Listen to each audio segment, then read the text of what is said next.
always thought I'd grow old with Michael. We married young, built a little life together, and even had a baby girl by the time I turned 27. From the outside, we looked picture perfect. Family photos at the park, a modest but warm home, and the kind of easy smiles that make other people assume you're blessed. But life has a cruel way of showing you what's really inside your heart when the rug gets pulled out from under you. For me, that moment came when I sat in a doctor's office and heard the word cancer. Stage 2 at first. Manageable, they said. Treatable. But all I could hear was the roaring in my ears, the reminder that life wasn't promised, that every day could be numbered.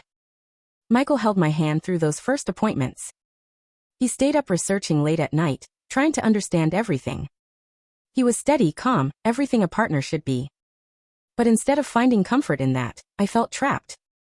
Because during those endless, terrifying days, someone else walked into my life. Her name was Marissa.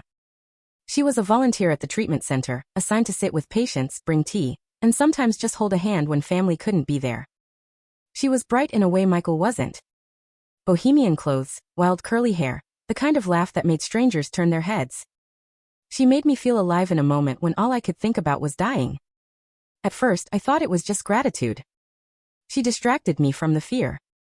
She asked questions Michael never did. About my dreams, about the things I regretted not doing, about whether I'd ever felt like I'd lived for myself instead of everyone else.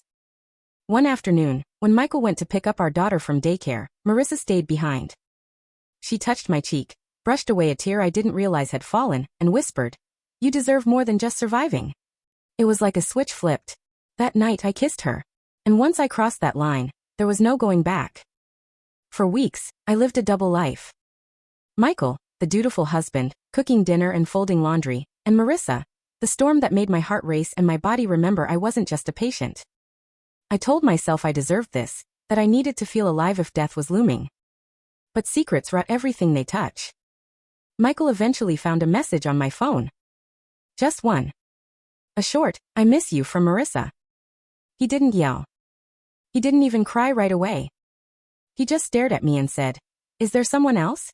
And for once I didn't lie. I told him yes. I told him I didn't want to live my life half asleep anymore. I told him I was leaving. I can still see his face when I said those words. He looked like I'd taken the ground out from under him. He asked, "What about our daughter?"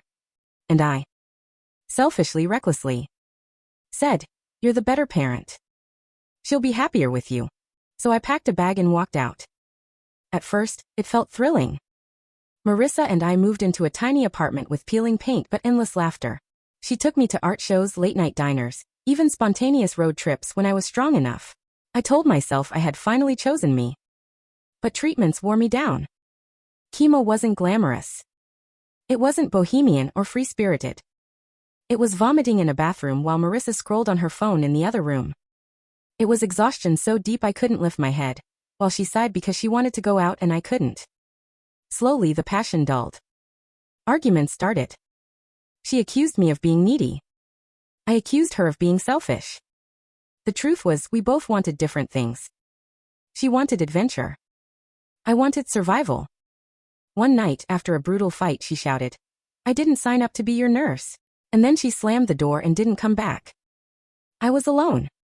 Michael didn't take me back. Why would he? He had full custody of our daughter now, and from what I hear, he built a stable, loving home for her. She's 7 now, thriving in school, smiling in every picture he posts. Pictures I look at from the corner of my screen, knowing I'm just a ghost to her.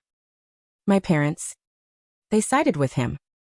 They said they couldn't understand how I could walk away from a child, from a man who had never wavered. They stopped inviting me to holidays. The last time I spoke to my mother, she said, "You broke something in this family that can't be fixed." And Marissa? She's long gone. Probably off in some new city, laughing that wild laugh with someone else, never mentioning the sick woman she left behind. Meanwhile, my diagnosis worsened. Stage 2 became stage 4. Treatments stopped working. Doctors started talking about comfort care. Comfort. What a cruel word.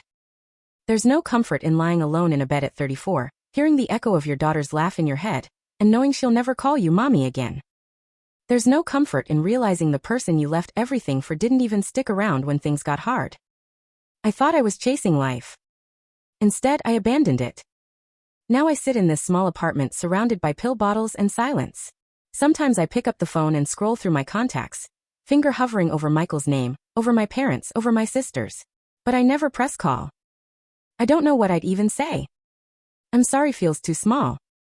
Take me back feels too late. So I put the phone down, make another cup of tea, and stare out the window at a world I used to think was waiting for me. But the truth is, I already had everything I needed. Love, family, a partner who would have carried me through the storm. And I threw it all away for the illusion of more. And now, as I sit here dying alone, I realize the cruelest truth of all. I wasn't escaping death. I was running from love. And I'll never get it back.